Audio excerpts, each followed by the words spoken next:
चर स्वाध्यायम मा प्रमद। ये इन तीनों के सीक्वेंस है अपने आप में। सत्य को बोलने के लिए जरूरी है सत्य को जानना। सत्य को जानने के लिए जरूरी है धर्म का आचरण करना, और धर्म का आचरण करने के लिए जरूरी है स्वाध्याय करना। स्वाध्याय से क्या मतलब है? स्वाध्याय का अर्थ है कि आपको कोई औपचारिक व्यवस्था अध्ययन के लिए नहीं कह रही है, आपको उसका कोई इम्तिहान नहीं देना है, आपको उससे कोई पदवी कोई डिग्री नहीं मिलने वाली है। आपने न पढ़ा तो आपको कोई पूछने वाला नहीं है कि तुमने ये क्यों नहीं पढ़ा।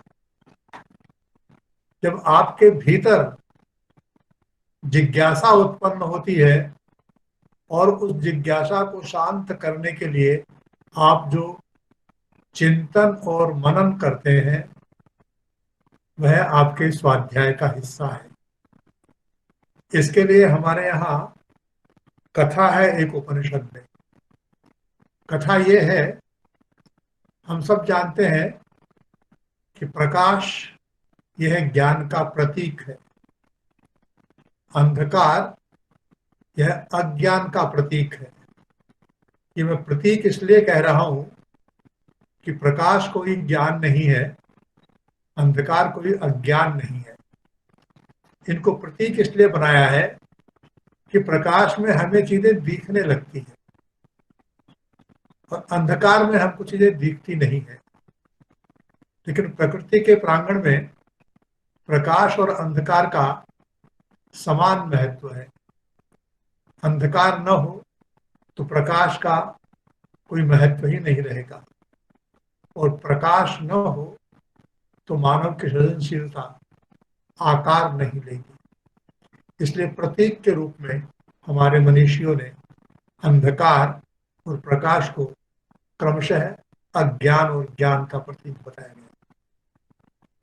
तो उस उपनिषद कथा में एक शिष्य अपने गुरु से कहते हैं, गुरुदेव अंधेरा है, कुछ दिखता नहीं।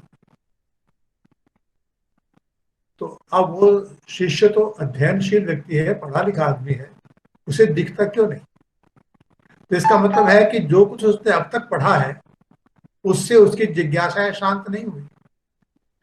तो गुरुदेव कहते हैं कि ठीक है, अंधेरा है तो प्रकाश के पास जाओ, और प्रकाश का सबसे बड़ा पुंज है वो सूर्य है, सूर्य के पास जाओ।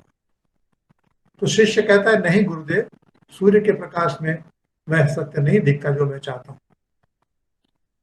तो गुरु कहते हैं कि सूर्य का प्रकाश चुंधियाता है, चंद्रमा का शीतल प्रकाश है, चंद्रमा के पास जाओ।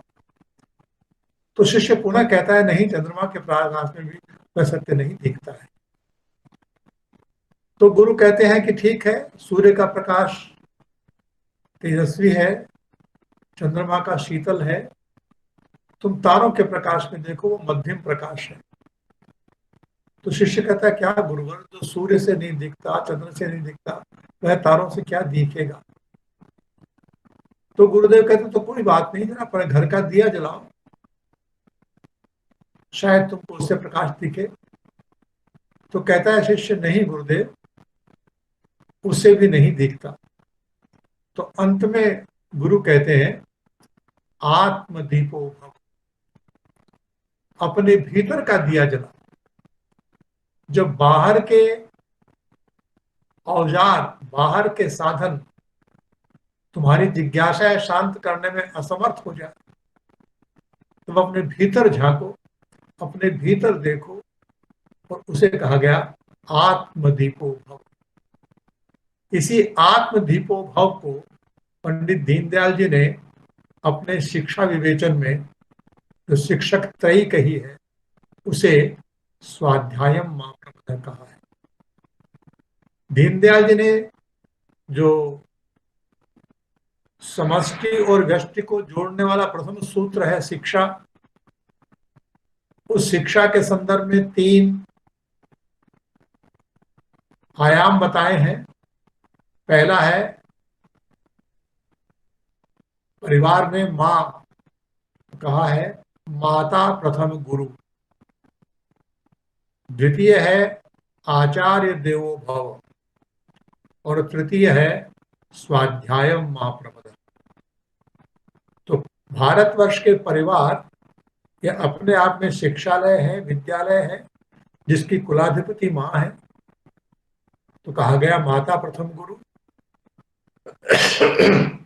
और दीनदयाल जी कहते हैं कि शिक्षा का प्रारंभ जो लोग विद्यालयों से समझते हैं वो बेसिक और मूलभूत गलती करते हैं। शिक्षा का परिवार का संबंध परिवार से ज्यादा है, इसलिए हर परिवार को शिक्षालय होना चाहिए, संस्कारालय होना चाहिए, और यह होने के लिए जो नैसर्गिक उस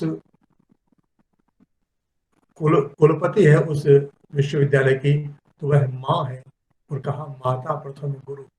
इसका अर्थ यह भी होता है कि स्त्री को केवल जननी नहीं होना चाहिए, जननी का मतलब है जन्म देने वाली, उसे माँ होना चाहिए, और मातृत्व का आयाम जननीत्व से बड़ा है। द्वितीयतः अपने मन की वांछित शिक्षा को पाने के लिए व्यक्ति गुरु के पास जाता है। ये विद्यालयी, महाविद्यालयी, विश्वविद्यालयी शिक्षा का आयाम है। तो द्वितीय आयाम है आचार्य देवो भव। और यह विद्यालय महाविद्यालय में शिक्षा का अवसान नहीं हो जाता है, वरन शिक्षा आगे बढ़ती है, और वह आगे बढ़ती है तो उसका आयाम है स्वाध्यायम मां प्रमद। यह जो हमारे दीक्षांत समारोह का स्वाध्यायम मां प्रमद, हमारी उपनिषद कथाओं का आत्मदीपो भव, और दीनदयाल जी की शिक्षा त्रयी का पुनः स्वाध्याय मां प्रमद, इन तीनों के बीच जो एक समान तत्व है, उस समान तत्व को आकार और व्यवहार देने के लिए हम एकात्म मानव प्रतिष्ठान में स्वाध्याय मंडल चलाने की कोशिश करते हैं। जब मनुष्य को किसी कारण से भूख न लगे तो उसका अर्थ है कि वह अस्वस्थ हो गया। भूख लगना यह स्वस्थ जीवन की निशानी है। किसी को नींद न आए तो नींद न आना यह अस्वस्थ होने की निशानी है। तो जो सहज क्रियाएं हैं, उन क्रियाओं का न होना असहजता यानी अस्वस्थ होने की निशानी है। वैसे ही मनुष्य के पास जो बुद्धि है, यदि उस बुद्धि में जिज्ञासा उत्पन्न न हो, तो जैसे पेट में भूख उत्पन्न न हो तो आप अस्वस्थ हैं, उसी प्रकार आपकी यदि बुद्धि में जिज्ञासा उत्पन्न न हो तो भी आप अस्वस्थ हैं। और इसलिए हमारे यहाँ जो उपनिषद में श्रेष्ठ पुरुष की परिभाषा है, उसको विद्वान नहीं कहा गया है, उसको त्यागी, वैरागी, तपस्वी कुछ नहीं कहा गया है। उसे कहा गया है श्रेष्ठ पुरुष की परिभाषा है जिज्ञासु। जिसमें जिज्ञासा है उसमें श्रेष्ठत्व है। और इसलिए ये जो जिज्ञासा तत्व है, इस जिज्ञासा तत्व को शांत करने की प्रक्रिया का नाम है स्वाध्याय। अब आज हमारे देश की एक स्थिति है